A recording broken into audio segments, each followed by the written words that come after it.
Hello मेरे दोस्तों। तो क्रेडिबल स्टोरी सुनी थी तो मैंने सोचा कि तुम्हें सुनाना इम्पोर्टेंट है।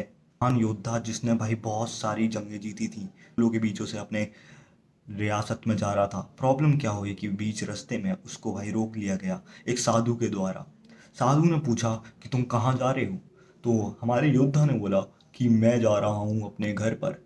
हमारे उस साधु ने पूछा उससे कि तुम कौन हो। योद्धा थोड़ा सा गुस्से में आ गया और उसने बोला कि तुझे नहीं पता कि मैं कौन हूँ। इसी बात पे ही हमारे साधु बोलते हैं, हाँ मैं जानना चाहता हूँ कि तुम कौन हो। हमारा योद्धा गुस्से में और क्रोध में ज़्यादा बढ़ गया क्योंकि वो इतना ज़्यादा फेमस था उस टाइम पे और इतना ज़्यादा पावरफुल था कि वो कुछ भी कर सकता था। वो इतनी सारी रियासतों का किंग था।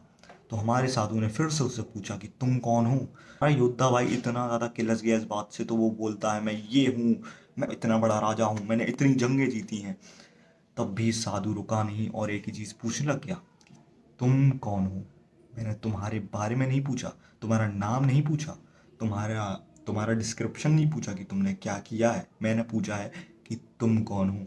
लिटरली भाई वो साधु एक टाइम पे भाई वो समुराय गुस्से से शांत होना शुरू हो गया और लिटरली अपने बारे में सोचने लग गया कि भाई मैं कौन हूँ।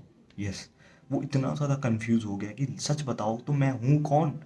तो वो सब वापस उससे पूछता है कि सोचा कि तुम कौन हो। योद्धा भाई इतना ज्यादा सोचने में लग गया कि भाई मैं कौन हूँ।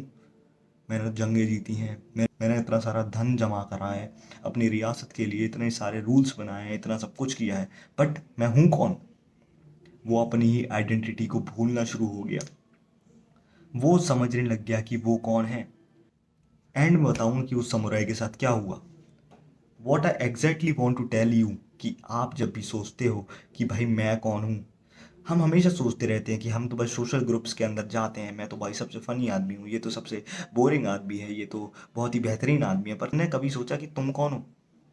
लिटरली भाई सच बता रहा हूँ, अगर तुम अकेले रहना सीखते तो तुम्हें समझ आता कि तुम कौन हो। अकेले कभी गए हो, अकेले कभी कॉलेज गए हो, अकेले कभी स्कूल जाने की सोचे कि सारे दोस्तों को बोल दिया कि सब आज सब नहीं जा रहे, सब नहीं जा रहे, फिर अकेले चले गए। कभी सोचा है। कभी कभी वही सुबह सुबह जल्दी पहुंच जाते थे, तुम सबसे अकेले बंदे होते थे। कभी कभी बहुत जल्दी पहुंचे हो तो तुम्हें समझ आएगा कि तुम सबसे अकेले बंदे थे। उस वक्त ना तुम्हारे पास कोई डिस्ट्रैक्शन था, उस वक्त बस एक टेंशन रहती थी कि यार ये कॉपी चेक करानी है, ये सब कराना है, वो सब कराना है। वो भी एक तरह से तुम अकेले नहीं हो। तुम कभी अकेले रहे हो, कहीं रहे हो अकेले, कहीं मूवीज देखने गए हो अकेले, कहीं नहीं गए, कहीं भी नहीं गए। तुम्हें हर वक्त एक आदमी चाहिए कि भाई मैं तो इस आदमी के साथ फालतू का घूमने जाऊंगा। लिटरली भाई मैं जानना चाहता हूँ कि कभी भी तो अकेले गए हो कहीं, किसी शादी में अकेले गए हो, किसी फंक्शन में अकेले गए हो, हैं? कभी किसी सेमिनार में अकेले गए हो, कहीं तो गए होगे जहाँ तुम्हें लगा कि हाँ मैं यहाँ अकेले जाऊंगा। कभी नहीं गए, क्यों। हमने कभी अकेले रहना सीखा ही नहीं और कभी अकेले रहते भी हैं तो भाई हमारे हाथ में बता, तुम्हें भी पता है कि हमारे हाथ में क्या रहता, फोन। यस, तो हमने कभी अकेले रहना सीखा नहीं। वो समुराय हमेशा जिंदगी भर ऐसे ग्रुप में रहा जो हर वक्त उसके साथ रहता था। जब भी वो लड़ाई करने जाता था तो योद्धाएं उसके साथ रहती थी, महल में रहता था तो रानियां उसके साथ रहती थी, रियासत में जाता था तो लोग बाग उसको देख के डर जाते थे, खुश हो जाते थे, उत्सव बनाने लगते थे। पर इम्पोर्टेंट बात यह है कि वो कभी अकेला रहा, कभी नहीं। मैं सोचने लग गया कि मैं कौन हूँ। तब उसे रियलाइजेशन हुआ कि वो है कौन, उसका अस्तित्व क्या है। यस, फकिंग अस्तित्व। मैं ये नहीं कह रहा हूँ कि भाई तुम अपने सारे तन के कपड़े उतारो और साधु बन जाओ, पर नहीं भाई, तुम्हें सेल्फ रियलाइजेशन तो होना चाहिए कि तुम कौन हो। रैंडम आदमी की जिंदगी में एक रैंडम इंसान हूँ। यस, यस, यही इंपॉर्टेंट बात है। तुम्हारा एक फ्रेंड्स का ग्रुप होगा, उधर तुम सोचोगे कि भाई मेरे ये सब मेरे दोस्त हैं। भाई तुम्हारा कोई भी दोस्त नहीं है। सच बताऊं तो वो कहीं ना कुछ रीजन की वजह से तुम्हारे पास हैं। सच बता रहा हूँ मैं, लिटरली तुम्हारे बचपन का दोस्त भी होगा, मेरे जितने भी बचपन के दोस्त हैं वो ऐसे ही हैं। वो कहीं ना कहीं मुझसे तभी बात करना पसंद करते हैं जब मेरे पास उनके लिए कुछ, मेरे पास कोई वैल्यू होती है उनको देने के लिए, तभी वो मुझसे बात करते हैं। ज़्यादातर वो बात करते भी नहीं।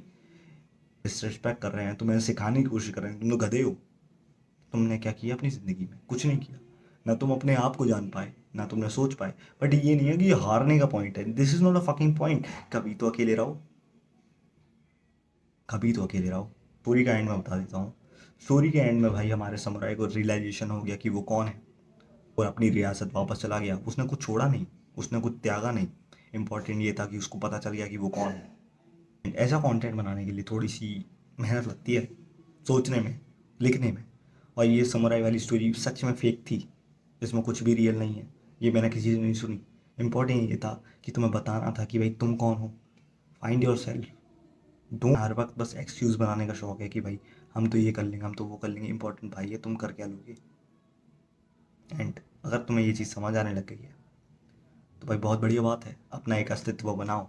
जो भी चीज़ करना चाहते हो लिटरली वही करो। एंड में होता क्या है उस समराय के साथ, वो समराय नॉर्मली भाई अपनी रियासत वापस चला जाता है। उसको जो चीज़ लिटरली पसंद थी ना वो करने लगता है। उसको पेंटिंग करने का शौक था, जो बचपन में उसके माँ बाप ने मार दिया था।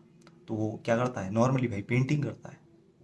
इसका मतलब ये नहीं कि वो जंग पे जाना छोड़ दिया, उसने रियासत से मिलना छोड़ दिया, अपनी रानियों से मिलना छोड़ दिया। नहीं, इंपॉर्टेंट ये है कि उसने एक नई स्किल सेट को पकड़ा, जो चीज़ उसे पसंद थी। अगर आपको भी कोई चीज़ पसंद है तो भाई करो उस चीज़ को। Find your self. ऐसे बता रहा हूँ मैं, ये नहीं बोल रहा हूँ कि ऑरेंज कलर के चोला पहन लो और निकल जाओ बाबा बनने। ये थोड़ी सी भी अच्छी लगी तो thank you for watching and subscribe me.